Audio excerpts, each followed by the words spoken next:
Bienvenidos a la Deuces Wild Daily Hustle. Soy Enrique. No, hold on. That didn't quite roll off the tongue like it usually does. Enrique Byrnes, y presidente es el mejor cerveza. No abate por No Filter Network. Miguelito San Dieguito, not with us today, but check him out on his fantastic Mind Bender podcast exclusively here on No Filter Network.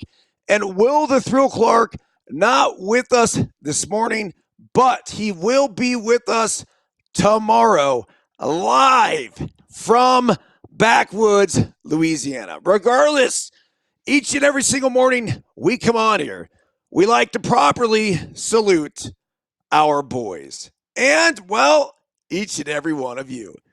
Yes. Woo! Remember this, folks. When we are juiceful, we are useful.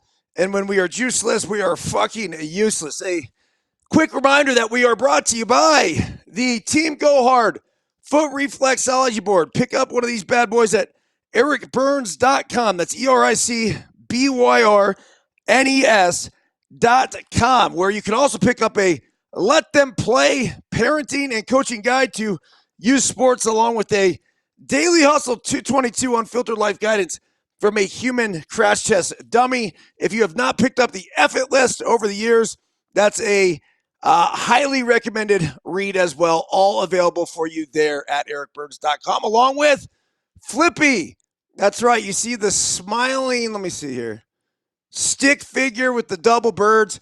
It's not a fuck you to the world. It's a fuck you to the naysayers, the detractors, all the obstacles that we will face in life. It doesn't even have to be people. A lot of times it's just situations that we have to charge through, put our double middle finger up, and go along. Okay, today is July 28th, 2025. And the Daily Hustle quote of the day that just went out via the electronic email communication, the most important things in life are intangibles. Daily Hustle translation. Intangibles are typically defined as non-physical assets that are difficult to quantify, yet bring a ton of value to any team or business. When I played for the A's, I spent a good part of my first 3 seasons on the bench. As hard as it was not to be in the starting lineup all the time, I prided myself on being a supportive teammate while relentlessly preparing for my next opportunity. Whether it was to pinch hit, go in as a defensive replacement, or spot start, I put a smile on my face and was grateful for any and every chance I got. After 3 years in the show, I was eligible for arbitration, which is a salary negotiation process where the player is comped out to similar players in years past in an attempt to determine a fair wage. Just about every number you can imagine is used to put a value on the player, but my agent felt a lot of the value I brought to the team lied within the intangibles, and he became dead set on trying to quantify and prove it. He created something he called, quote, the Byrnes factor, which analyzed the team's record when I played in a game as opposed to when I didn't. He argued that not only did my performance on the field bring value to the team, but my hustle and attitude actually had a positive effect on the overall performance of the team and my teammates as well. Coincidentally, we did have a better record when I played, but as you can imagine, the A's had zero fucking interest in raising their offer because of it. Regardless, we should all not only take great pride in our individual performance, but we should also try to do everything in our power to lift up and optimize the performance of our teammates as well. The value of our intangibles depend on it. EB. Okay, so this is something that, like I said in the email here, I took great pride in. Now, is there actual value that does come from that? Numerically, very tough to prove. which I would like to say thank you to Mike Sasson, my old agent, for going down that road. I think more than anything, the value of the intangibles came out when I was a free agent and I was coming off a tough second half of the season in 2005. I got traded to the Rockies. 2 weeks later, I'm traded to the Orioles, and I never found any sort of groove and really struggled down that stretch. Yet, I also knew from a physical level, I was as good as I ever been as far as throwing, running, hitting, all of it. But it becomes hard to get a job when you don't have the numbers to back it up. So I think at that point, although the A's may have never recognized the intangibles, or at least let's just say I certainly didn't cash in on the intangibles there, I did become known around Major League Baseball as being a team guy, someone that certainly put a smile on my face, was willing to do anything and everything the team needed. I like to think, I guess it's probably a little presumptuous of me, but I was one of the dudes that you wanted in the clubhouse. So coming off that tough 2005, going in that 2006 season, I really was worried that I wasn't going to have a job. But when the offers started flooding in, that was one of the first realizations for me that the intangibles mattered. Teams were looking well beyond just the production on the field in the second half of that 2005 season. The first half was great. So there were a couple things. They were willing to look past a small sample size of not great performance, but I truly believe, because a lot of this was communicated to me, that these guys, these teams, Cleveland in particular, my best offer came from Mark Shapiro and the Cleveland Indians. And Mark basically said, look, Byrnesy, you're the type of guy that we want on our team, and we will not be outbid. And that was like, wait, what? So he essentially said, look, whatever your highest offer is, come back to us, and we'll go on top of that. And eventually, I ended up choosing to sign with Arizona. The reason being was that I was going to be a fourth outfielder in Cleveland. And the at-bats were not going to be as plentiful as I felt the at-bats were going to be in Arizona. So I ended up leaving $500,000 on the table to sign with Arizona and sort of bet on myself. And the cool thing is that, I called Mark personally and told him, and he understood that. He's like, dude, I get it. He goes, if that's where you think you'll get the most at-bats. And, he didn't even say, he's like, look, you're coming in, looking at our situation. You're going to be our fourth guy. It doesn't mean you won't be one of our top three guys. He's like, as a matter of fact, I believe you will. But that's all we can guarantee you at this point, where is in Arizona, it was going to be an opportunity to play center field, which was always my favorite position. It's something I thought I was really good at too, just able to react more from a athletic standpoint as opposed to left and right, which can get really tricky with the angles and everything else. But intangibles in life, although they might not be laid out in front of you, say through the arbitration process, and you able to cash in that way, eventually you will be able to cash in. It's a selfless mentality. I think that's really important, that you have to keep at the forefront. And then you always have to be thinking to yourself, not only how is my individual performance going to help the team, but how I act, what my attitude is, how my hustle will translate to the overall success of the team and my teammates around me. So that leads into the Hall of Fame induction ceremony yesterday. I think this is probably the first one I ever watched. I didn't watch start to finish, but I was able to see all of CC Sabathia's speech, which was fucking awesome, as well as Ichiro's speech, which was fantastic as well. A lot of people said that Ichiro doesn't speak English, this and that, and there's been these rumors for all these years. I think he's certainly more comfortable speaking in Japanese, but he nailed that speech yesterday in English. For those who don't know, I was actually Ichiro's throwing partner. My last year playing Major League Baseball, it was up in Seattle. I signed with the Mariners, and I don't know, call it like day one of spring training, even before spring training started. Ichiro came up to me and he goes, Byrnes, you and me, we throw every day. I'm like, all right, Ichi, I'm your guy.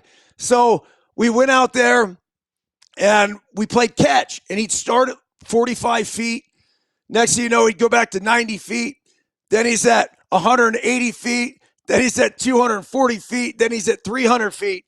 My arm had never been in better shape my entire life. It was fucking awesome to be able to obviously play catch with the future Hall of Famer. Just a relentless worker, somebody that had so much attention to detail. He talked yesterday in the Hall of Fame speech about cleaning his shoes, taking care of his glove, all the little things that led to the big things and the huge success on the baseball field. The first time I played long toss with him when he was coming in, at this point, say he was already back to 300 feet. He's coming back in, he's about 90 feet. I fired a ball at him, and he's kind of like that slight jog. I thought he'd just kind of pick it like this and throw it back, and this thing's coming right at his head. And I'm like, Ichi! And he goes like this, go. Catches it right behind his back. This is the most skilled baseball player that I ever played with. The most skilled baseball player that I'd ever seen. There was one drill that we did in Seattle during spring training where they pulled out the machine, they cranked it up to 90 miles per hour. And it was an execution drill of fundamentals where you had to bunt the ball to first, you had to bunt the ball to third, you had to drag bunt, you had to shoot the hole, you had to do a hit and run in which you got the ball on the ground, you had to get the runner over from second base, you had to get the runner in from third base with the infield back, you had to get the runner in from third base with the infield in, and then you had a 2-out runner on second base in scoring position situation in which you had to get a base hit. But think about how difficult this would be to do just with a BP thrower to execute all of them. But then you take a machine that's spitting out 90 mile per hour fastballs, and it was damn near fucking impossible to execute each and every single one of them consecutively. Well, guess what? Ichiro, the only guy to do it. Just insane. So it was an honor to be his teammate. It was an honor to be his throwing partner in Ichi. Thank you for the inspiration in my career and in my life. I think that speech yesterday showed a lot of people and told a lot of people what the blueprint for success is. All right, CC Sabathia, the talks about Vallejo obviously hit close to home for me being a Bay Area guy, but the love of baseball that he learned from his father to all the women in his life, to his mom, to I think it was his sisters and his wife, and it's just a really heartfelt speech. So that was really cool to see. Billy Wagner, look, I didn't see Billy's speech, but super cool to see him inducted into the Hall of Fame. I know relievers could be a little tricky to try to put their entire value on, in the grand scheme of baseball and comparing to, say, somebody who plays 160 games a year. But Billy was one of the best, if not the best closer in our time, certainly up there with Trevor Hoffman, Mariano Rivera, and well-deserved by Billy. The one story I have for him is Mark Reynolds was 0 for 4 with 4 strikeouts, playing for the Arizona Diamondbacks, and Billy Wagner was closing for the Mets, throwing 100 miles per hour.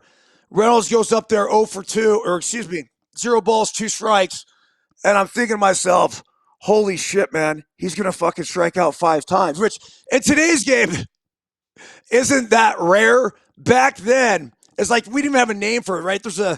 You got the sombrero, and then you had the golden sombrero. I think it was a platinum sombrero, I guess would be 5. But Mark Reynolds then proceeded to catch a fastball like at his eyes. He'd been swinging through shit all day. At his eyes, hit this ball damn near 500 feet for a grand slam to win the game. And then Dick Allen, his family came on there to accept his Hall of Fame award, which is cool to see. And the Cobra, Dave Parker. Watched Dave growing up as a kid, just an icon. The first player to make $1 million AAV in his career. Just an awesome man. There's 2 pictures, I think, that I don't know if they perfectly represent Dave, but one of them is when he was with the Pirates, and it's the one where he's sitting there with the shirt that says, let me see here. I don't want to screw this up because it's so fantastic. But it was this one right here. If you hear any noise, it's just me and the boys bopping. I mean, that is so good. And then the other one of Dave. I mean, come on. If this is not We Are Family, 1970s baseball, smoking a grit. Look at the lid. I mean, that lid is just fucking iconic and an iconic player. So certainly a guy that needed to be celebrated. I remember Dave playing for the A's on that 89 World Series team. But a long, illustrious career, unfortunately passed away just recently and was not able to give his speech, but celebrated nonetheless. Okay, some breaking news here. Apparently, just recently, the Phillies, Bryce Harper, cussed out Rob Manfred in a meeting. That's right, Philadelphia Phillies star Bryce Harper stood nose to nose with Rob Manfred during a meeting between the Major League Baseball commissioner and the team last week, telling him to, quote, get the fuck out of our clubhouse if Manfred wanted to talk about potential implementation of a salary cap. This is huge here. It says a confrontation came in a meeting, one of 30 Manfred conducts annually in an effort to improve his relations with every team's players. That lasted more than an hour. While Manfred never explicitly said the word salary cap, sources said the discussion about the game's economics raised the ire of Harper, one of MLB's most influential players and 2-time National League MVP. Ahead of the expiration of the collective bargaining agreement between MLB and MLB Players Association on December 1st, 2026. So this is coming up at the end of the year here. The end of next year. Multiple owners have stumped for a salary cap in MLB. The only major one in North America sports, the only sport in North America without a salary cap. So it says quiet for the majority of the meeting. Harper, sitting in a chair and holding a bat, eventually grew frustrated and said if MLB were to propose a cap and hold firm to it, players, quote, are not scared to lose 162 games. Sources in the meeting told ESPN Harper stood up, walked toward the middle of the room, faced up to Manfred and said, if you want to speak about that, you can get the fuck out of our clubhouse. Now, Manfred then responds like, look, I'm not getting the fuck out of here. I want to have these discussions so we're able to get through this when this collective bargaining agreement comes up. Now, look, I get it. I love the passion of Harper. I do think that cooler heads need to prevail here. What's best for the sport? And not to say that the salary cap is best. I don't think it is. As a matter of fact, it's not.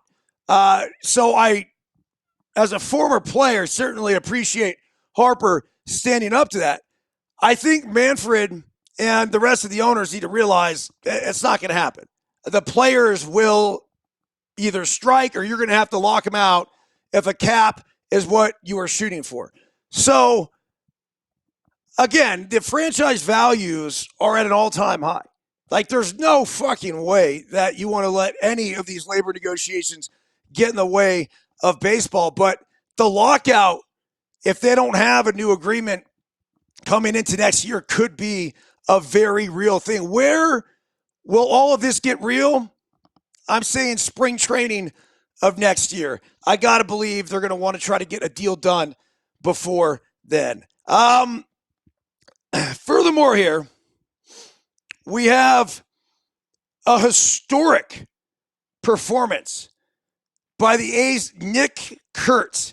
I mean, this is just fucking nuts. 4 home runs, 6 hits, 19 stolen bases. The first rookie ever to hit 4 homers. He now has over 20 homers. Just insane to think this was a guy that didn't get called up until, what was it, a month plus into the season, is now the front runner for the Rookie of the Year, surpassing our other guy, Jacob Wilson. So I will guarantee you this. The Rookie of the Year is going to come from, I'd say, the Oakland A's, Sacramento A's, Vegas A's, whatever the fuck you want to call them. But they do have the 2 best rookies in the American League.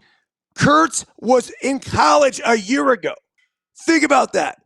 Drafted from Wake Forest, and the comparisons to my former teammate, Jason Giambi, are ridiculous. He looks so much like Giambi, his approach at the plate, everything that he's doing. People ask me all the time, who's the best hitter that I ever played with? Take away Ichiro, Ken Griffey Jr., it's Jason Giambi. Without a doubt, his approach at the plate just so steadfast and so disciplined in basically being able to see the ball out of the pitcher's hand, take balls, swing at strikes. There was a stat one year that he had a runner on third base in less than 2 outs. He had like 40 chances to get the guy in from third base and was successful 39 out of the 40 times. And that didn't include the walks that he took while there was that guy on third base. Just insane. So, Nick Kurtz, congratulations.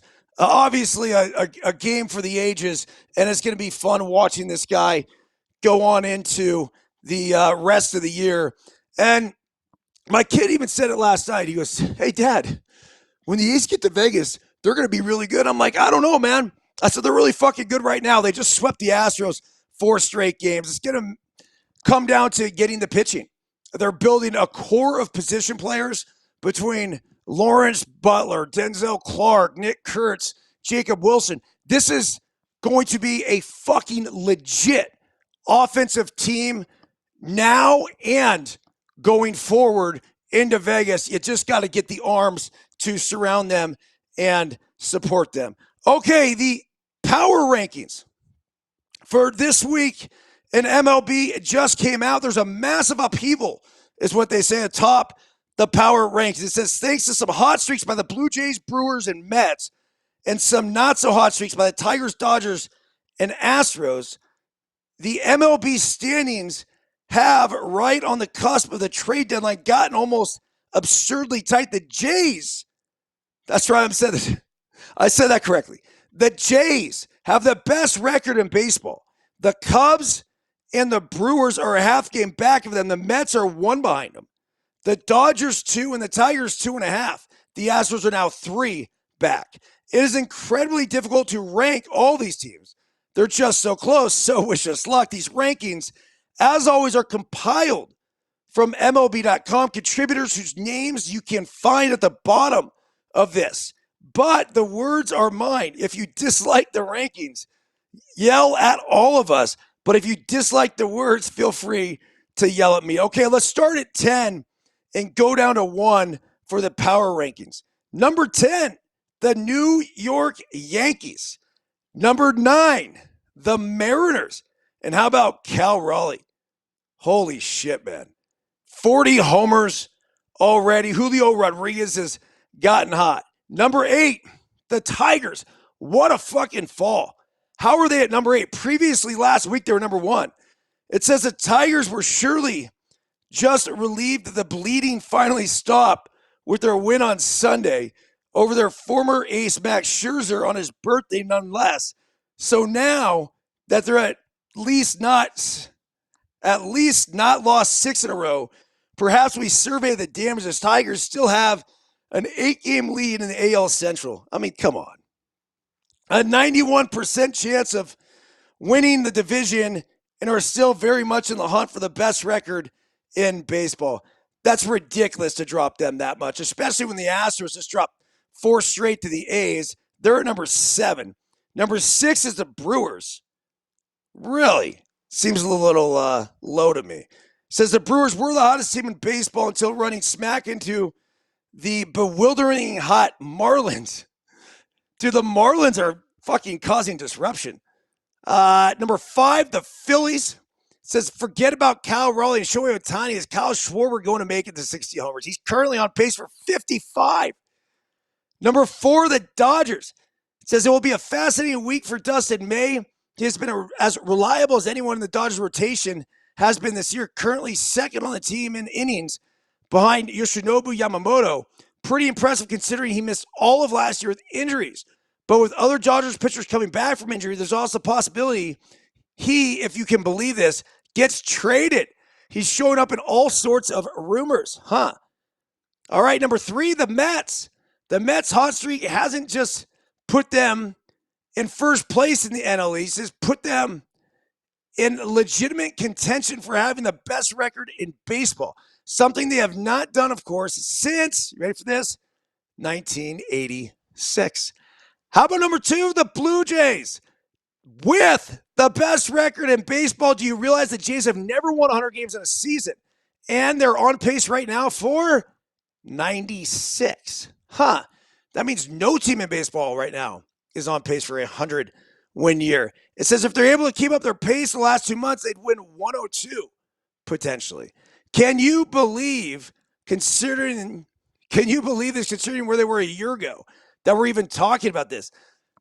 They were fucked a year ago, right? Remember all the free agents they were trying to sign? Was it Ohtani, Judge? They were always in contention. Getting none of them. They end up signing Vladimir Guerrero Jr. to the long-term extension, which was a brilliant move. Now, Vlad Jr. not having the greatest year, but who gives a shit because the Jays are slaughtering it. And then number 1 here in the power rankings for this week, your Chicago Cubs.